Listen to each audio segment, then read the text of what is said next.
ये अब हम करते हैं 17वां सवाल। 17वां सवाल एक साहित्यिक गोष्ठी ग्रह का है जिसमें एक चिट्ठा और कुछ विवरण दिया हुआ है। इनसे हमें प्राप्ति भुगतान खाता, आय व्यय खाता और चिट्ठा बनाना है। प्राप्ति भुगतान खाता बनाने के लिए क्यों आवश्यक है? क्योंकि यहाँ हमें प्राप्ति भुगतान नहीं दिया है, यह एक विवरण है, नगद सौदों का सारांश। इससे हम प्राप्ति भुगतान खाता बनाएंगे। अब चूँकि चिट्ठा बना दिया है इसलिए इसमें एक प्रारंभ बैंक में रोकड़ दिया हुआ है 6000। यह हमारे प्राप्ति भुगतान खाते का प्रारंभिक शेष है। इसे हम अपने प्राप्ति भुगतान खाते में बैंक में रोकड़ के नाम से भी लिख सकते हैं। इसके पश्चात हम विवरण को पढ़ते जाएंगे। आप लोग किताब खोल लें और देखते जाएं। जैसे प्राप्त चंदा 5000 रुपये प्राप्ति है। प्रतिभूति पर ब्याज हमें मिलता है 950 रुपये। पुरानी कुर्सियों की बिक्री 150 रुपये हमें मिलेगी। किराए के दिए तो यह भुगतान और भुगतान तरफ लिखा जाएगा। इसके पश्चात फुटकर व्यय हमारा खर्च है। फिर बकाया लेनदारों को दिए, इसका आशय भुगतान। मनोरंजन पर व्यय 1500 रुपये भुगतान। और फिर मनोरंजन से प्राप्त, इसलिए इसको हम प्राप्ति की तरफ लिखेंगे 2000 रुपये। प्रवेश शुल्क 1000 और छपाई का व्यय है, छपाई का व्यय है इसलिए भुगतान 300 रुपये। विज्ञापन खर्चा होता है, भुगतान होता है 400। सरकारी प्रतिभूतियाँ खरीदी तो सरकारी प्रतिभूति खरीदी 5000 की। पुस्तकालय की पुस्तकें 600 रुपये की खरीदी और उपस्कर खरीदा 800। इस प्रकार से हमने मदों में से सारे विवरण लिख लिए। अब प्राप्ति का योग लगाना है 15100 और भुगतान का योग लगाकर घटा देंगे तो 4340 रुपये प्राप्ति भुगतान खाते का शेष आ जाएगा। इसके पश्चात अब प्राप्ति भुगतान खाता हमारे पास है। अब हमें आय व्यय बनाना है और इसके बाद हमें चिट्ठा बनाना है। तो आय व्यय खाता बनाते समय अब हमें समायोजन भी ध्यान रखने होंगे। तो जो पुराना चिट्ठा बना हुआ है उसमें हम देखें तो सरकारी प्रतिभूतियों के नीचे प्राप्त ब्याज, बकाया चंदा, ये दो मदें दी हैं। प्राप्य लिखा है, ध्यान दें, प्राप्य लिखा हुआ है। प्राप्य का मतलब होता है अप्राप्त, अक्रूड, और बकाया मतलब अप्राप्त होता ही है। तो यह दोनों समायोजन की मदें हैं, इन्हें हम प्रारंभिक समायोजन मानेंगे। और विवरण के नीचे समायोजन दिए हुए हैं। प्रतिभूतियों पर ब्याज, चंदा, छपाई, किराए के बकाया हैं। बकाया माने अप्राप्त और अदत्त है। अब हम आय व्यय खाता बनाएं तो हम अपने प्राप्ति भुगतान खाते में से देखते हुए आय व्यय खाते को बना सकते हैं और समायोजनों का ध्यान रखेंगे। तो प्राप्ति भुगतान खाते में से हम चलते हैं तो व्ययों को लिखना प्रारंभ करें। तो जैसे किराया दिया 1200 रुपये लिख लिया। नीचे समायोजन में दिया था किराया 200 रुपये बकाया है, तो किराए में 200 रुपये हम जोड़ेंगे तो 12 और 2 1400 रुपये हो जाएंगे। इसके बाद आता है छपाई या फुटकर व्यय। फुटकर व्यय 110 रुपये, फुटकर व्यय को हम लिख सकते हैं 110 रुपये, इसमें कोई समायोजन नहीं है। लेनदारों को दिए, ये एक चिट्ठे की मद है इसलिए इसको यहाँ नहीं लेंगे। मनोरंजन के व्यय हैं 1500 रुपये, तो मनोरंजन के व्यय 1500 रुपये।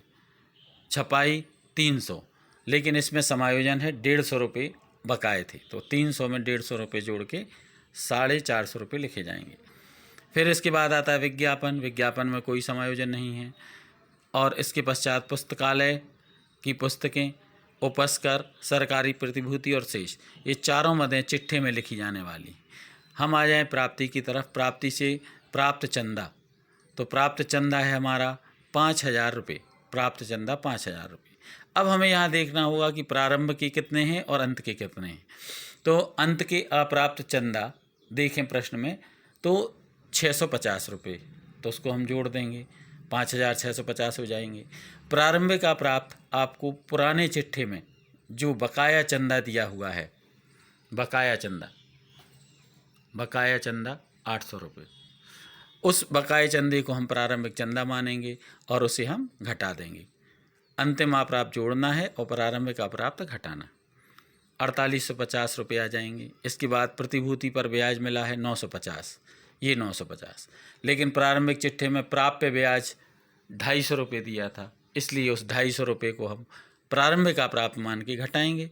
और अंत में भी 300 रुपये ब्याज के बाकी थे, तो 950 में 300 जोड़ेंगे, 250 घटाएंगे, 1000 बाहर आ जाएगा। इसके पश्चात पुरानी कुर्सियों की बिक्री, तो ये हमारी आय व्यय की मद नहीं है, चिट्ठे की मद है। फिर मनोरंजन 2000, तो मनोरंजन से हमें मिली 2000। प्रवेश शुल्क से मिला 1000।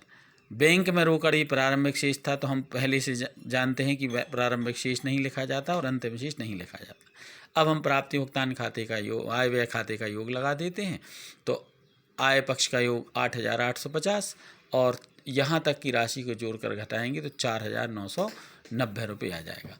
इसके पश्चात हमें तैयार करना होगा चिट्ठा। चिट्ठा बनाने के लिए सबसे सरल तरीका है कि हम पुराने चिट्ठे को ध्यान में रखें और उसे देखते जाएं और नए चिट्ठे का निर्माण कर दें। तो पुराने चिट्ठे में से जो मदें कहीं लिख ली गई हैं उन्हें हम छोड़ दें, जैसे बैंक से रोकड़, ये हमने लिख लिया इसलिए इसको छोड़ दें। प्राप्य ब्याज, बकाया चंदा, ये लिख लिया गया है, इसे छोड़ दें।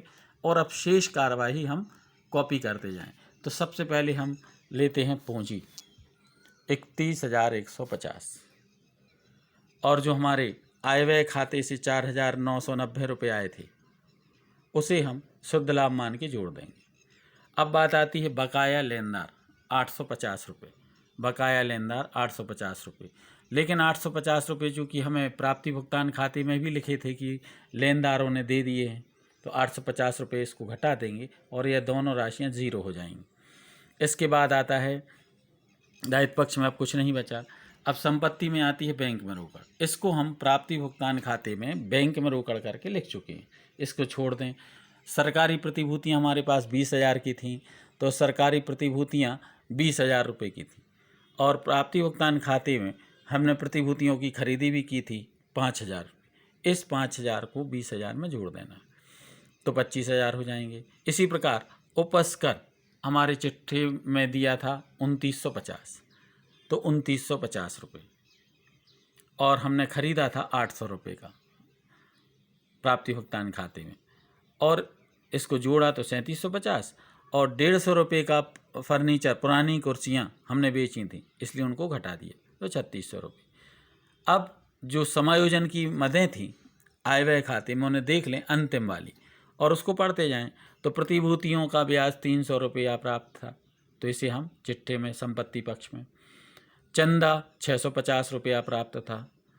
फिर छपाई के अदत्त थे इसलिए दायित्व तरफ छपाई के 150 अदत्त और किराए के 200 रुपये बाकी थे, तो अदत्त किराया 200 रुपये। इस प्रकार से हम एक प्रश्न में आय व्यय खाता, प्राप्ति भुगतान और चिट्ठा बनाते हैं।